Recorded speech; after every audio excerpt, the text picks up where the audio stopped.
Well, good morning and welcome to Prepping for Prosperity. How are you all today? I have my glasses on because I need to read a bunch of stuff. I hope you're well. We're living in interesting times, aren't we? I'm going to talk today about what the wealthy teach their children that others don't, and it makes a big difference. I was out getting ready to start some seeds out there. I bet many of you have already started your gardens, your seedlings. I've prepared a little bit. I pretty much I don't have all of the beds prepared. I'm running behind this year, but I've been busy, and usually I run a little bit early, and then the cold continues, and I'm stuck with having to repot everything, and you all who garden know what I'm talking about, and the cold just continues. It messes things up, and so every year I says, I need to put it back a couple of weeks, several weeks. It's not going to make that big of a difference, to be honest. If they start producing a few weeks later than the earliest possible, they'll keep producing. And I've noticed over the last, I don't know, however long I've been paying attention, 15 years or so, that the seasons seem to be kind of offsetting, coming a little bit later. The real spring seems to be coming a little bit later. We're having freezes later into April, and the growing season seems to keep going deeper into October, even November. So I'm not really worried about that. I've got all of my trees, my fruit trees, the prunes. You don't grow prunes. The plum trees are flowering. They're in bloom. The pear trees, the apple trees, the peach trees, they're all blooming. They're doing great. And I'm afraid that we're going to have a freeze like has happened the last couple of years and nip it right in the bud, and then they're going to have to start all over again, and the production won't be near what it should be. So we will see, God willing, and the creek don't rise. So anyway, I was out there starting to put in some of my seeds, and I thought I'm going to go in and I'm going to make this video, and then I'll come back out and do that in a minute. I was talking to someone recently, and we were talking about money, and actually I'm going to put together a couple of people, so I'm not talking about one individual person. There is this idea that and I'll say that these people were a little bit resentful, that they felt like they had never gotten ahead in life. They thought they had worked hard, and that's debatable. Putting in the hours is not necessarily working hard. It all depends on how you do it and how dedicated you are and how focused you are on what you do. And there's a lot of people that put in a lot of physical labor that they consider that working hard, but if it's not applied properly, it's just not going to bring fruit. Just like in the gardens. So I'll put these two people together, and I have talked to both of them. I says, and they were both very resentful of who they consider to be the wealthy, the rich. And they made statements like you've heard so often. All the rich, they don't know what real work is. They inherited their money. They, blah, blah, blah, all the excuses that you've heard. None of which are true for the majority of those who are wealthy, but are kind of held as the favorite blames for those who have never either attained what they wanted to, or really just never wanted to work hard enough to attain what they wanted to. It's easier to blame others who have more than it is to work and put in the work to gain more. And I'm sure you know what I mean. I was fortunate to grow up among and know a large number of very wealthy people. I myself was not wealthy. My family was not wealthy. I just happened to live in an area and went to a school that a lot of very wealthy people did. And these would be people whose parents or whose families at least, and these were families of intergenerational wealth. whose families owned companies and businesses that you would know the names of, regardless of where you lived in the United States, and probably the world. And again, I was not one of those. My family was middle class, probably consider it lower middle class. Even though my dad wore a suit and a tie, he sold insurance and didn't make any more than the guy that worked, that wore the blue collar. And they had those working class attitudes that came from, the Depression era and the post-World War II era of get a job, live within your means. They didn't have for the most part, they didn't have great ideas of we're going to build family wealth, intergenerational wealth. They figured that, and it was the day of find a good job with a corporation, and you'll be set for life. You won't get much, but you'll never have to worry. And have your little 3-bedroom house with a bath and a half, and pay your taxes and pet your dog, and then raise your kids to do the same. And that lasted for a generation, I suppose. But I was exposed to the different way that the wealthy thought. And those are the ways that I later on adopted myself. And I tried to explain to these men that I was talking to. As I started to write down a list, it just spilled out. And I said, look, here, you don't realize, because you're steeped in resentment of thinking that the rich somehow got it unfairly. And that and it was, because they ripped you off or, whatever. That's not the case. The case is always up here, and it's how you think about making money, how you think about wealth, how you think about prosperity. And so I just threw out a bunch of these to these guys, and so I've written down the list, a list, not the list, not the definitive list, but this took me about 3 minutes to just jot out, and the thoughts were coming faster than I could write, so probably they all came out almost together, on what the wealthy teach their kids. That the working class and the middle class, and even the professional class that we would think about today, doctors and such as that, don't really, doctors, lawyers, Indian chiefs, whatever, those who consider themselves professionals, don't really pass on to their kids. And if we're talking about prepping for prosperity, that's what we're talking about. We are talking about prosperity, developing and then maintaining and passing on, not just the physical prosperity, not just the money or the goods or the property or whatever like this, but the idea instilled within your children on how to think about work, about money, and about wealth. So that's what I'm doing. I'm going to read this list here. And I could probably easily come up with 2 more lists just as long. We'll see if I ever do or not. Let me know. By the way, I wanted to say that we had a question from one of our patrons over on Patreon who asked, could you get Kelly to do one about how she makes and sells and markets her soaps? Well, I've tried. I will continue trying. Kelly, for those of you who don't know, that's my wife. She doesn't like to be on camera. I don't know why, but she doesn't. She's camera shy. She's not a self-promoter much. She does great work, and she's had very good, successful small crafts businesses. But I will try. That's all I can say right now. If she doesn't do it, I'll talk about it, okay? Later on. We'll see. I've kind of got her agreeing to do a couple of things in another project, so she might be coming in my direction. That reminds me, if you are with us on the Patreon channel, and the link is down below, that gives you, you can shoot me questions and I'll answer them, that I may not have time to answer on the YouTube side.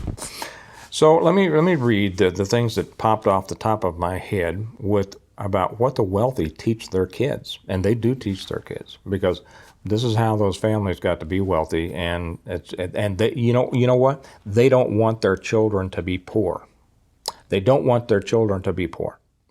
Here's a big distinction between the wealthy and the so-called working class, and I call it, there's a blue-collar bigotry in there, that those who seem to find some kind of gratification, almost a moral superiority in struggling, look down on those they think are above them monetarily, as if those people don't really know how to work. They don't know what work is, which is the most asinine idea that they could have. But they have it, and it's a resentment of people who have more, and that's a shame. But on that level of too much of the working class, of the blue collar, well, however you want to term it, is this idea that I'm not going to pass anything. I don't need to pass anything on to my kids. I made it myself. Nobody gave me nothing. I'm not going to give my kids nothing. I'm going to teach them how to work hard and all this kind of stuff, which is, in my opinion, an extremely selfish attitude. So let's begin. The first thing that occurred to me about what do the wealthy teach their kids, because remember, I've seen this in action. Nobody owes you anything. Now that's going to be a shock, because so many people who aren't wealthy think that there is this great entitlement among the wealthy, and I'll tell you right off. The wealthier people are, usually the nicer they are, and the most humble they are. They do not think that they are better. For the most part, there are some asshats amongst any group of people, I'm sure. I have not met many. Can't think of any that I've met of the truly wealthy who are like that. Okay, so yeah, nobody owes you anything. That's the first thing they teach you. You work for what you get. Now, many people out there will say, "Well, I teach my kids that," and that's true. Many of these things, anybody could look at this list and say, "Well, I teach that my kids," but as an entire list, I do not see this being taught among many of the less affluent groups. Let me just put it that way. So the first thing is nobody owes you anything. The wealthy say, our family earned it, you're going to continue to earn it. Doesn't mean you're going to start over. See, that's the difference. You don't have to start over at the bottom. But the family has built this up to here, and you are going to maintain it. And that's going to take work on your part, and you're expected not just to maintain it, but to continue to build it. Second one it fits right into there. Wealth comes from work. It does not come, although there are some families, that their wealth comes down through, they do inherit the wealth, and some through crime, I can look at some of our politicians, all of them go into Congress, most of them not being able to get jobs on the outside, and they go into Congress with nothing, and they come out millionaires, right? Or the presidencies. So wealth comes from work. The next is work is honorable. Work is not, and some people say, well, I know, I'm saying, a hard day's work is, just the best. Well, you see, but they're saying honorable work is not the end, but this is just a part of it. Work is honorable. Understand that your work is honorable, okay? Which means that you are honor bound to do the work and then understand the honor in it. Work is expected. Now, some people will say, well, yeah, I teach my kids that. Okay, as a whole class, too often in the middle class, where you'll find people that want to get the maximum benefit from not doing much. Okay? Here's where we really start to separate. Because pretty much all of the ones that I said, except the wealth comes from work, anybody who raises their kid right is going to say this. Nobody owes you anything, right? Yeah. Wealth comes from work, yeah. Well, and most people don't think about wealth. They think about paying my bills comes from work. See, that's the difference. They teach that wealth comes from work. If you get lower down on the economic ladder, it's, well, I work to pay my bills. Okay, work is expected, yeah. Here's where we start to separate. Your work should evolve. Okay, your work should evolve. And what that means is your work should evolve from checking the boxes or doing what you're told into growth. And really, it should grow from physical work to mental work. Because it's by mental work that more is created.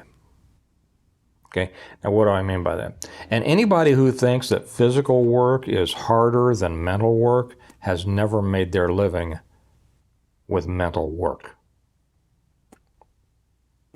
I'll just say that. Okay, the physical work, yeah, it's physically hard, but when you're done, you're done. You go home, have a beer, you forget about it. When you make your living mentally, it never leaves you. You don't take off at 5. You don't get weekends off. The next, wealth is a responsibility. Now, see, this is something that's not really taught because in the lower economic, on the lower economic rungs, they're not thinking about wealth. They're thinking about, well, yeah, I have a responsibility to pay my bills. Okay, it's kind of the depth that sense of responsibility goes, and so they're not thinking about wealth. They're thinking about wages. Okay, that with my wages, I have a responsibility to pay my bills, to do whatever. But within what the wealthy teach their kids is wealth is a responsibility and should be used for good. Now that will shock a lot of people who think that all the wealthy are greedy, because the next one I wrote down is greed is wrong and self-destructive. They pound this into their kids. Greed is wrong. I don't care what was that movie where the guy comes up and says, greed is good. Greed from, no. The wealthy are among the least greedy people that I've ever met. Most of, and what this is, these great art galleries, the great, here in Kansas City, we see so many of the patrons of the arts, the ballet. I don't care if ballet is not your thing. It is the thing for other people, okay? The great arts, the great endowments. The great endowments were given to universities. We have a wonderful museum here, the Nelson Atkins Museum of Art. Other museums. So much of this, back before the government started providing all these things, you know who did it? Patrons. Wealthy people. Wealthy people contributed back to the community and built unbelievable museums and art galleries and the city orchestras and philharmonics and ballet companies. All these things was the finer arts. And it wasn't just for their enjoyment. It was to make these things available to the community. Philanthropy built much of what's going on. Nowadays, if you look at our so-called philanthropists, Bill Gates, look what he's putting his money into, right? In the old days, philanthropy was considered to be at the apex of the financial responsibility of the wealthy. Okay? In addition to building their companies, which provided so many jobs for the support of so many families. This they considered to be their responsibility. They teach their kids that money is a tool, not a goal. That the work is your responsibility. The goal is providing value. The money that you get out of it, then, is a tool that you use for good. Now, I know that there may still be somebody in here saying, well, I don't think that the wealthy use their money for good. Well, not all wealthy do, and certainly nowadays we don't. I won't say we. They don't. We have a lot of wealthy people misusing their money. Back in the previous generation, and really what I'm talking about, the wealthy people were extremely religious is a misleading word. They were believers. They understood and they truly felt that their wealth, for the most part, that their wealth was a blessing from God. They built the great churches. The church that I went to Cub Scouts in, that I attended later on, that Kelly and I got married in, was built and supported by, a couple of the very, very wealthy families of the city.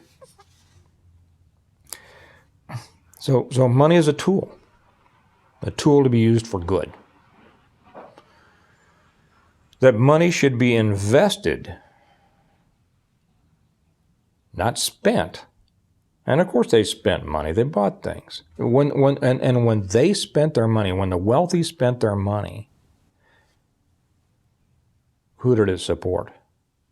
It supported sometimes wealthy people, but it also supported the jobs that other people had as a result of working for companies owned by wealthy people who had built those businesses from nothing. So money should be invested to produce more wealth. Why more wealth? Because they're greedy? No, because they already said greed is wrong. Because growth is the natural order of things. Growth is the antithesis to collapse. If something usually is not growing, it's dying. And there was a feeling, an understanding, and I've had this feeling myself, just when I owned small businesses. You have a responsibility to the jobs, to create jobs, to provide jobs for those who want them, and that's one of the responsibilities of a company, or at least as a responsibility as was felt by the owners there. Wealth enables giving or charity. Back in the days when the wealthy, before they had started being attacked by the people, that the government people, everybody now, they wants to tax the rich, tax the rich, tax the rich, tax the rich. See, what they're trying to do is they're trying to steal money from the rich through taxes, in order that the use of that money can be directed through a corrupt government and the people who didn't want to work for the money to begin with. Okay, so those that want to soak it up from the, off the rich, they're just trying to steal the money, and you all understand that. But here, the wealthy used to provide through their philanthropy, through their contributions to the poor, to the indigent hospitals, to all sorts of things. People used to be taken care of not by the government, but guess who? By the wealthy. I know that that's a shock for many. And there will be many even watching this that just are going to have a hard time understanding this because they've been taught wrong and because they have this bigotry against wealth. The next is wealth enables freedom. What freedom from what? Well, freedom from what? Freedom from starvation, freedom from relying on others. It allows you to do what you want to do. That's why you want to develop prosperity. You want to be able to do what you want to do. You don't want to be limited by your resources or by a government or other people. Wealth enables freedom. Another thing that they hammer into their kids is decisions drive results. Now, other people will say, well, I teach my kids that bad decisions, bad results. Good decisions, good results. Yeah,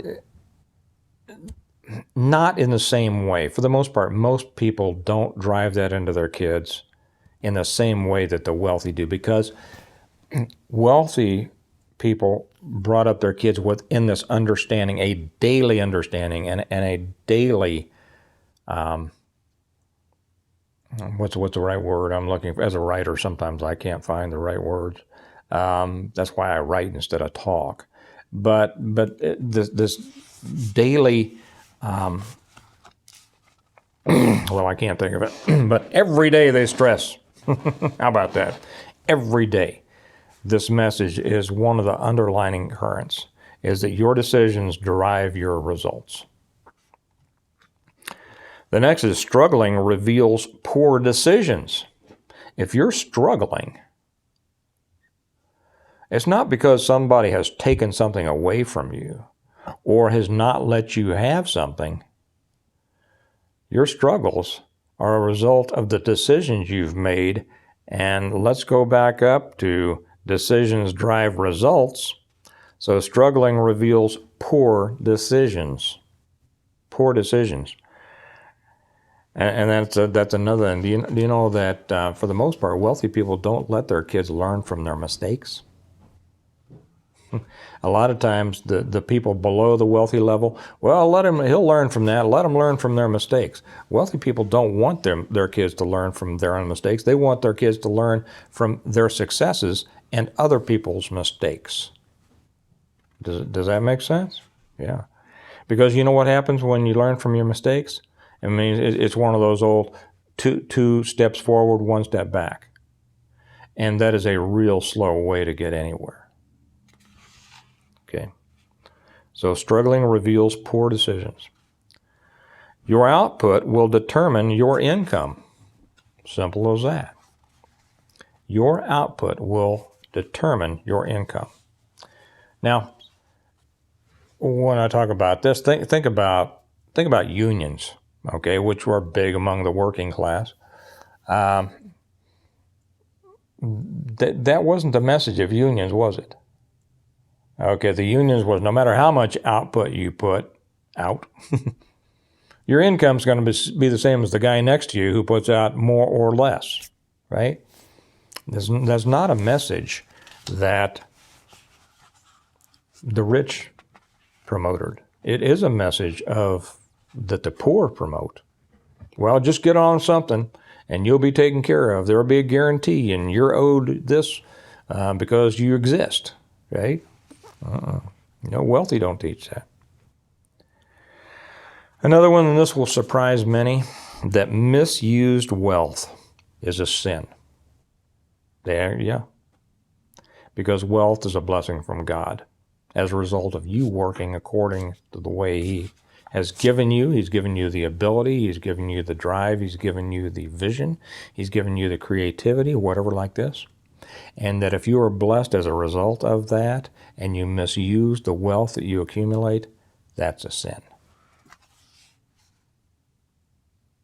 And finally, do not be consumed with the desire to make money. Because if money is what makes you happy, you're never going to be happy because there's never going to be enough money because you will always want more.